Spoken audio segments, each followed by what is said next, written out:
l'esprit de Christ en nous. C'est cet esprit qui vivifiera nos corps. Quand celui-ci sera mort, quand cet esprit entre en nous, c'est cet esprit qui ramènera nos corps mortels à la vie. Et aussi longtemps que cet esprit n'est pas en nous, c'est difficile que nous puissions revenir à la vie. Vous avez dit que pour avoir le Saint-Esprit, qui est l'esprit vivifiant, cet esprit qui doit nous ramener à la vie, il y a un processus à respecter. Le processus de la nouvelle naissance. Et quand nous respectons le processus de la nouvelle naissance, nous donnons le droit au Saint-Esprit. Et quand nous recevons le Saint-Esprit, c'est le gage de notre résurrection. La résurrection de Jésus, c'était une résurrection préliminaire pour chacun d'entre nous. Nous avons été ressuscités en Jésus-Christ. C'est l'esprit qui est en Christ. Cet esprit habite en vous. Cet même esprit va déclencher la vie qui est en vous, que vous puissiez revenir à la vie. Aussi longtemps que le Saint-Esprit n'y est pas, il n'y a pas une chose. Il n'y a pas une chose qui va déclencher cette loi en vous. C'est que l'esprit de Christ peut vivifier vos corps mortels.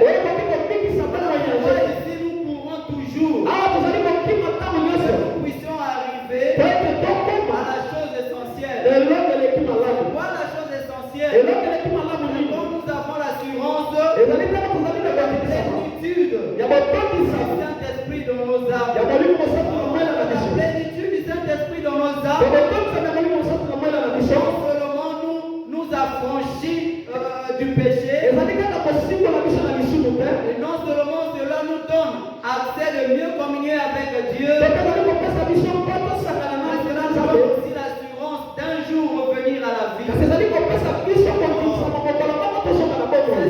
chose qui peut motiver le croyant. C'est cette chose qui a toujours motivé les disciples de Jésus. Ils ont reçu le Saint-Esprit dans la chambre haute. Alors qu'autrefois c'était des peureux.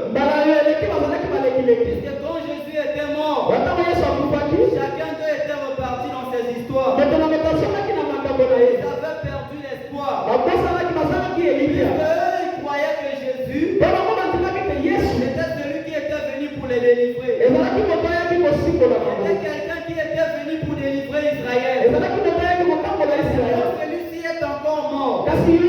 Crucifié, l'espoir était perdu. Il n'avait plus rien à espérer. À ce que Jésus revienne encore, pour leur dire cette fois-ci, ne descendez pas parce que vous allez recevoir cet esprit qui viendra d'en haut. Pourtant c'était des prédicateurs. Pourtant ils avaient prêché l'évangile. Ils avaient chassé les démons. Mais pourquoi Jésus leur dit cette fois-ci ne descendez pas jusqu'à ce que vous allez recevoir le Saint-Esprit qui surgira sur vous.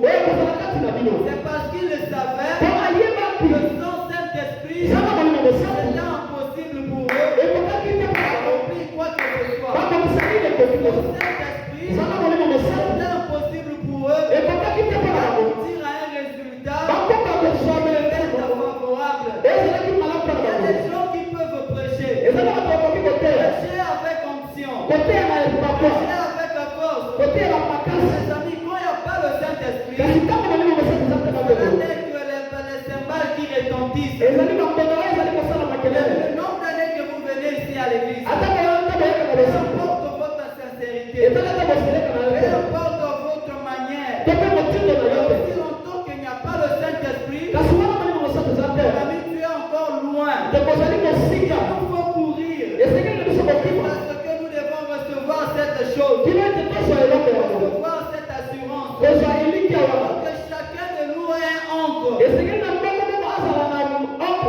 Il faut que chacun de nous ait une certaine assurance. Ce qui fait que les gens soient toujours ballottés à gauche à droite.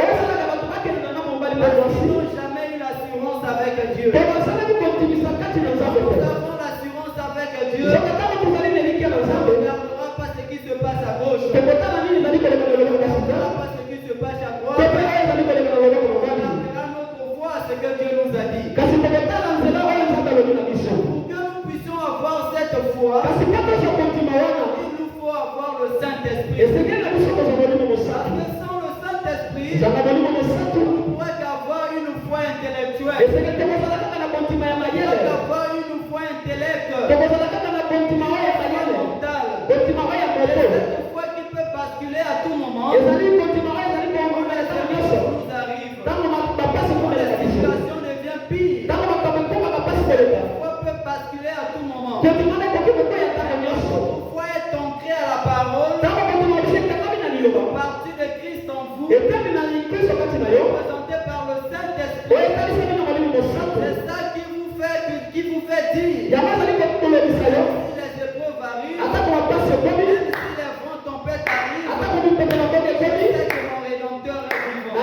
Comme l'avait dit, je sais que mon Rédempteur est vivant. Et le dernier jour, je le verrai. Chacun de nous aura ce langage. Je sais qu'il me relèvera. Dans la période que je suis en train de passer, je sais que Jésus me relèvera. Et il m'a déjà donné la victoire. Rappelez-vous, dans tout ce que nous pouvons avoir comme combat dans la vie. Quand tu jeûnes 30 jours que tu vas avoir la victoire. Et la victoire nous a été donnée il y a 2000 ans. Chacun de nous, ce qu'il est censé faire, c'est de simplement croire que Dieu avait déjà combattu. Il avait déjà acquis la victoire. Quand tu crois la victoire, il avait déjà acquis il y a 2000 ans au Calvaire. Et tu vas faire autrement. Bien que les gens vont te voir comme un fou. Il dit c'est même ça la foi. Prends des choses impossibles. Des choses qui sont impossibles. C'est ça prendre Dieu au monde. Quand Marthe est venue vers Jésus, alors que son frère était déjà mort il y a 4 jours. Plus de la Marthe et Marie n'ont pas perdu l'espoir. Ils sont venus vers Jésus. Et elle a dit à Jésus, il dit, Maître, je sais, ce que tu demanderas à Dieu, il te l'accordera. Voyez-vous, cette femme, malgré cette situation, c'est évident qu'une personne morte il y a 4 jours, elle n'a jamais perdu courage. Elle n'a jamais perdu espoir. Pourquoi? Parce qu'il croyait Dieu dans la chair. C'est celui qui était devant lui. Il avait autrefois dit qu'il est la vie. Il est aussi la résurrection. Donc si je continue à croire à cet homme, mon frère peut revenir à la vie. Et sans doute cette chose, il était pratiquement impossible à un homme de croire une telle chose. Pourquoi quand il disait ces mots, les gens pouvaient se moquer d'elle. Comment tu peux être insensé à ce point? On va enterrer Lazare. Il y a 4 jours de cela. Celui que vous appelez votre ami, que vous appelez maître, lui avant appelé quand il y avait des problèmes ici. Comme Lazare était malade, il fait appel à cet homme. Pourquoi il n'était pas venu? Il fallait qu'il débarque parce que Lazare est parti. C'est toujours comme ça que les gens viennent nous décourager. Les gens viennent toujours pour essayer de nous déstabiliser. Nous accordons un peu d'attention à cela. disait notre foi. Nous n'apportons pas d'importance à cela. Nous allons rester fermes. Nous allons rester fermes vis-à-vis de tous ces dires qui se disaient. Elle a dit, je sais que tout ce que Jésus demande au Père, il lui accordera cela. Et Jésus a vu cette foi. Il a dit, crois-tu cela? Il a dit, oui, je crois cela. Cela a même donné le goût et la force à Jésus. Il y a un grand miracle. Un tel miracle n'a jamais été enregistré. Un tel miracle n'a jamais été vu des hommes. Mais ce jour-là, là-bas en Orient, ce miracle s'est passé. Simplement parce qu'il y avait une femme qui était attachée à Jésus et qui avait une foi ferme. Elle avait l'assurance. Qu'elle avait la chose honnête. Voyez-vous, mes frères, c'est important de recevoir le Saint-Esprit. C'est important d'avoir le Saint-Esprit. Parce que le Saint-Esprit, c'est ça qui conditionne notre retour à la vie. Je vous ai dit toutes choses chez Dieu est liée sous une certaine condition. Donc pour que tu aies la vie éternelle, c'est-à-dire une résurrection, il faut que tu aies le Saint-Esprit. C'est cet esprit qui va vivifier ton corps. Il ne regardera rien d'autre, mais il ne regardera qu'à cet esprit. Parce que cet esprit, c'est Dieu.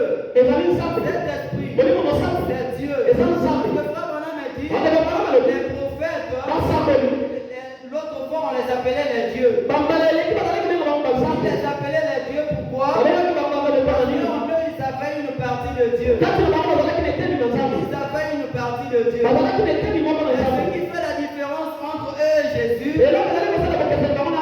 parce que Jésus était la plénitude de ses prophètes. Il était la plénitude de Dieu. Jésus était tout Dieu. Maintenant, on me parlait beaucoup de Jésus. Voilà, cette femme avait dit, j'aime tes prédications, frère Branham. Moi, il y a une chose que je ne suis pas d'accord avec toi. Tu accordes trop de l'importance à ce Jésus. Frère Branham me dit, c'est tout ce que tu es en désaccord avec moi. Il dit, oui, tout ça là, il n'y a que ça. J'aime tes prédications, tu prêches bien. Tu accordes trop de l'importance à Jésus. C'est le moins un prophète. Frère Branham me dit, oui, il était un prophète. Il était un prophète parce que la parole vient en prophète. Et il dit, il était au-delà des prophètes. Tu dis qu'il était divin. Oui, il était divin. Non, il n'était pas divin. Cette femme me dit, oui, je vais te prouver par cette Bible. Il n'était pas divin. Abraham me dit, oui, moi je vois la Bible. Ce que tu me diras, il est écrit dans la Bible, je te croirai, madame. Abraham dit, cette femme me dit, je me rappelle de cette histoire dans Jean 11. Jésus était parti devant le sépulcre de Lazare. Il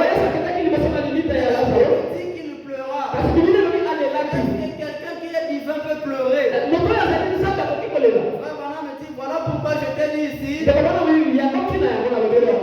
il était un homme. 100% homme. Quand il avait fini de pleurer, qu'est-ce qui s'était passé? C'était une autre personne. C'était au-delà de l'humain. Le divin qui était rentré en action. Il dit qu'il était 100% homme.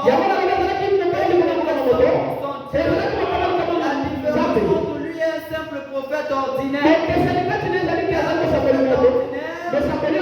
une partie de l'esprit. Et moi aussi, nous recevons cette partie de l'esprit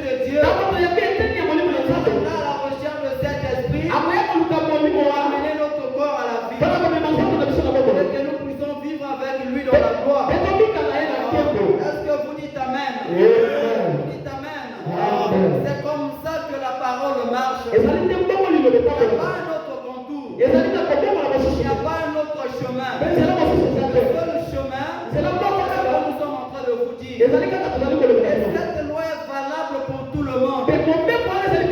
Prédicateur ou pas, cette loi est valable.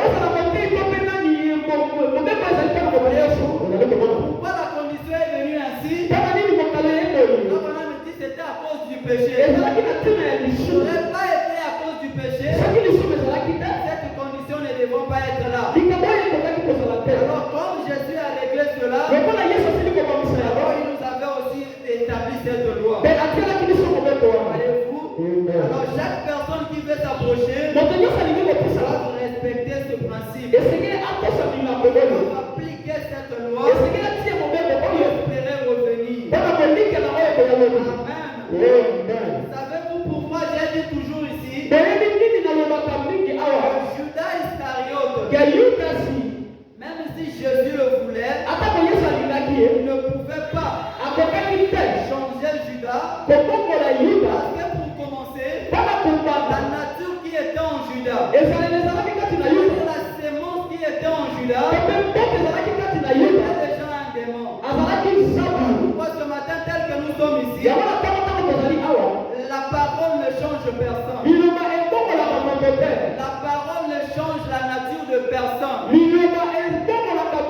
La parole manifeste simplement la nature qui est enfouie dans chacun de nous. Nous avons été connus en Dieu pas étant que des humains. Nous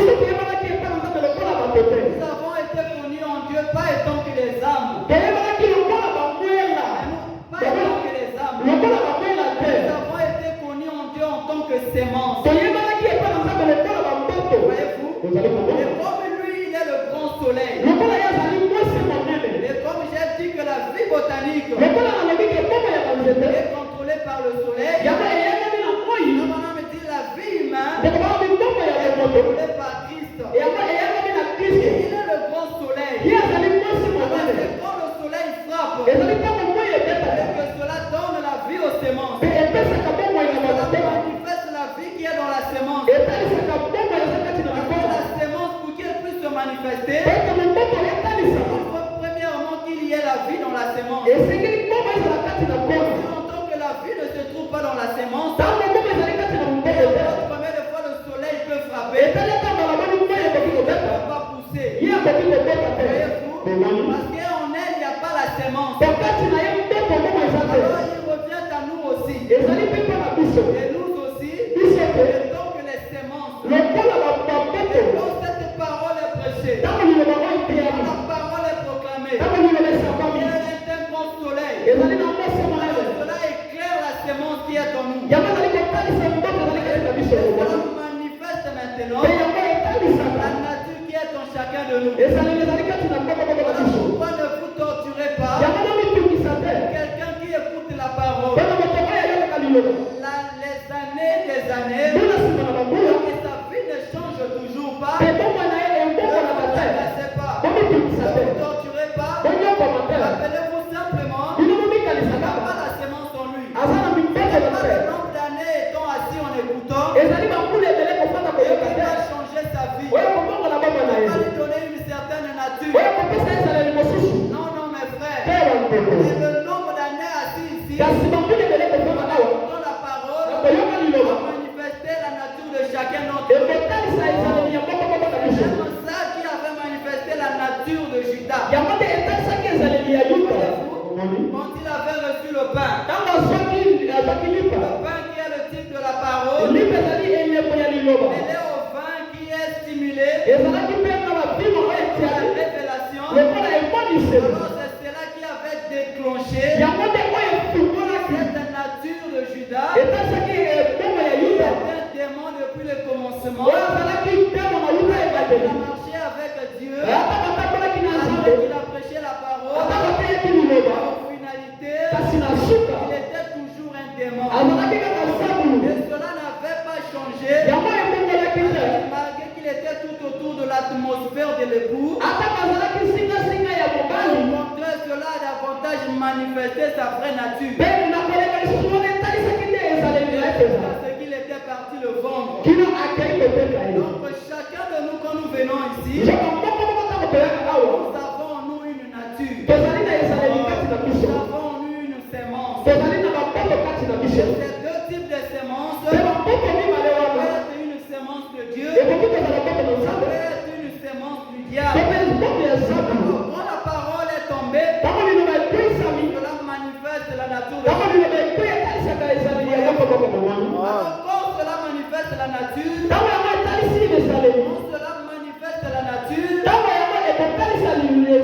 et c'est ce qui fait que l'homme